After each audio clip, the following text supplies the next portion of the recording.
What are joints? Joints होते क्या हैं? जॉइंट्स हमारी बॉडी का वो पार्ट होता है जहाँ दो या दो से ज़्यादा बोन्स आपस में आकर के मिलती हैं। उस पार्ट को हम क्या बोलते हैं? जॉइंट्स बोलते हैं। एग्जाम्पल के लिए दोस्तों आपने ह्यूमन स्केलेटन देखा होगा। आप जानते होंगे हमारे स्केलेटन में टोटल 206 बोन्स होती हैं। हमारा स्केलेटन सिर्फ एक बोन तो नहीं होता, बहुत सारी बोन से मिलकर के बना हुआ एक स्ट्रक्चर स्केलेटन होता है। तो उस स्केलेटन में जहाँ पर दो या दो से ज़्यादा बोन्स आपस में मिल रही हैं, उस एरिया को हम क्या बोलते हैं? जॉइंट्स बोलते हैं। ठीक है, तो समझ आ गया आपको जॉइंट्स क्या होता है? हमारे स्केलेटल सिस्टम का वो पार्ट जहाँ पर दो या दो से ज़्यादा बोन्स आपस में आकर के मिल रही हैं, उसे हम जॉइंट्स बोलते हैं। ठीक है, विदाउट जॉइंट्स दोस्तों हम बिल्कुल भी मूवमेंट नहीं कर सकते हैं। जैसे कि आपने देखा होगा, अगर हमें रनिंग करनी है, जॉगिंग करनी है, वॉकिंग करनी है, तो क्या होता है? हमारा जो नी जॉइंट है वो क्या होता है? बेंट होता है। अगर वो बेंट होना बंद कर दे तो क्या होगा? हम रनिंग कर पाएंगे? इमेजिन करिए, अगर हमारी बॉडी में से एल्बो जॉइंट को हटा दिया जाए तो हम कोई चीज़ लिफ्ट कर पाएंगे? नहीं कर पाएंगे ना।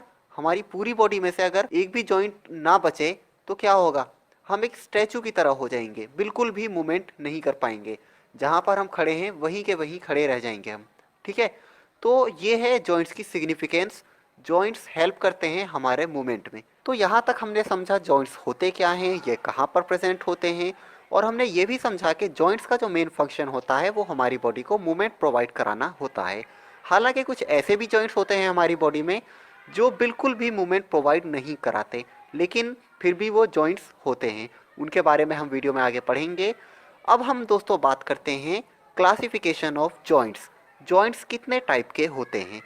जॉइंट्स को मेनली दो बेसिस पर क्लासिफाई किया जाता है, on the basis of their structure और on the basis of their function और मोबिलिटी। जॉइंट्स तीन टाइप के होते हैं।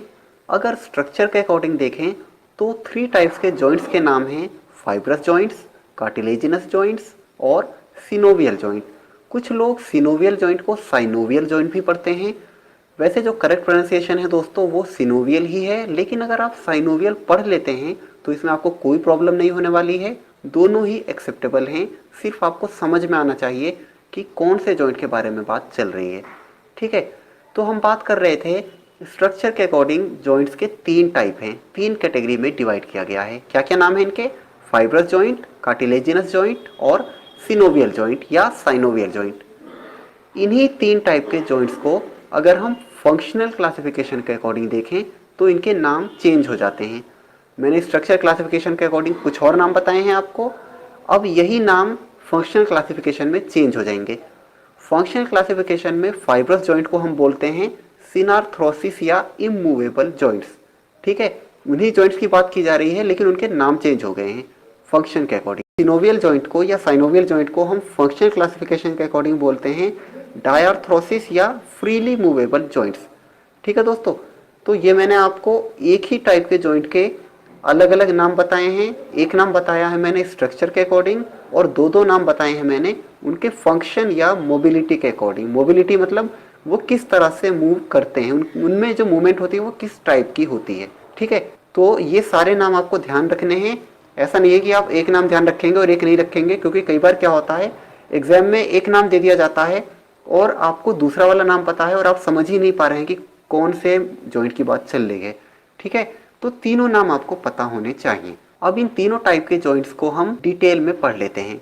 सबसे पहले बात करेंगे हम फाइब्रस जॉइंट्स की। फाइब्रस जॉइंट्स जैसा कि मैंने आपको पहले बताया, इसके दो और नाम हैं सिनार्थ्रोसिस या इमूवेबल जॉइंट्स। जैसा कि नाम से ही पता चल रहा है इमूवेबल मतलब इनमें बिल्कुल भी मूवमेंट नहीं होता है, ये कंप्लीटली इमूवेबल होते हैं। फाइब्रस जॉइंट्स जो होते हैं दोस्तों उनमें बिल्कुल भी कैविटी नहीं होती है। कैविटी का मतलब है स्पेस।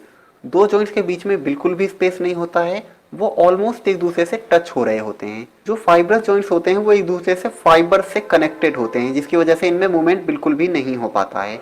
इस टाइप का फाइबर होता है जो कि डेंस कनेक्टेड टिश्यू होता है। ठीक है, फाइब्रस जॉइंट के अगर एग्जाम्पल की बात करें तो सबसे अच्छा एग्जाम्पल होगा सूचर्स जॉइंट्स। सूचर्स कहाँ प्रेजेंट होते हैं? ये होते हैं हमारे स्कल में।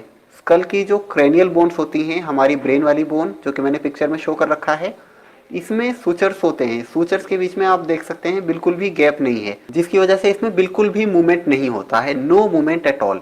ठीक है, इसके अलावा इसका एक और अच्छा एग्जाम्पल है गोम्फोसिस। गोम्फोसिस कौन से जॉइंट्स होते हैं? जो हमारे टीथ में होते हैं, हमारे जो गम होते हैं, मसूड़े, दांत हमारे हिलते नहीं है ना। क्यों नहीं हिलते? क्योंकि वहाँ के जो जॉइंट हैं, हमारे टीथ के जो जॉइंट हैं, वो इमूवेबल जॉइंट्स होते हैं, कोई भी मूवमेंट उनमें नहीं होता है और उन जॉइंट्स में बिल्कुल भी कैविटी भी नहीं होती है ना। तो ये चीज आप समझ गए फाइब्रस जॉइंट्स के बारे में। अब बात करते हैं हम सेकंड टाइप के जॉइंट्स की, जिसे बोलते हैं हम कार्टिलेजिनस जॉइंट।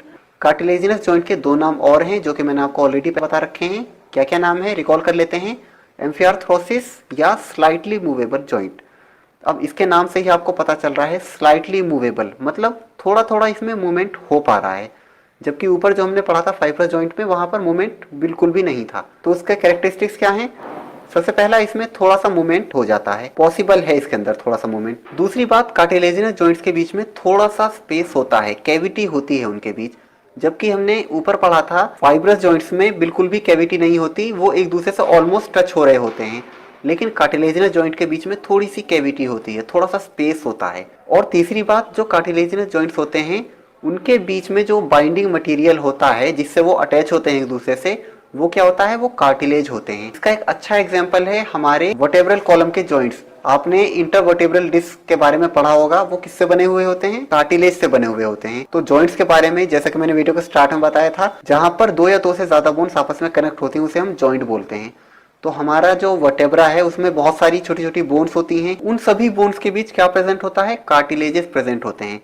तो हमारे वर्टेब्रल कॉलम में थोड़ा थोड़ा जो मूवमेंट है वो पॉसिबल है, थोड़ा सा स्पेस भी होता है उसके बीच।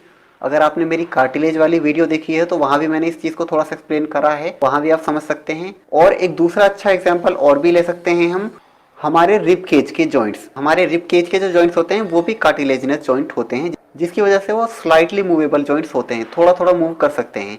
अगर आपने रेस्पिरेटरी सिस्टम पढ़ा होगा तो आपको पता होगा, जब हम इनहेल करते हैं और एक्सहेल करते हैं तो उसमें हमारे रिब केज का भी एक रोल होता है, उसमें भी थोड़ा सा मूवमेंट होता है, वो स्ट्रेच होता है थोड़ा सा, उसके बाद वापस सेम पोजीशन में चला जाता है, फिर स्ट्रेच होता है, फिर सेम पोजीशन में चला जाता है। तो किसकी वजह से पॉसिबल होता है? इस वजह से पॉसिबल होता है क्योंकि वहां पर कार्टिलेजिनस जॉइंट होते हैं। ठीक है दोस्तों, तो यहाँ तक आपको समझ में आ गया।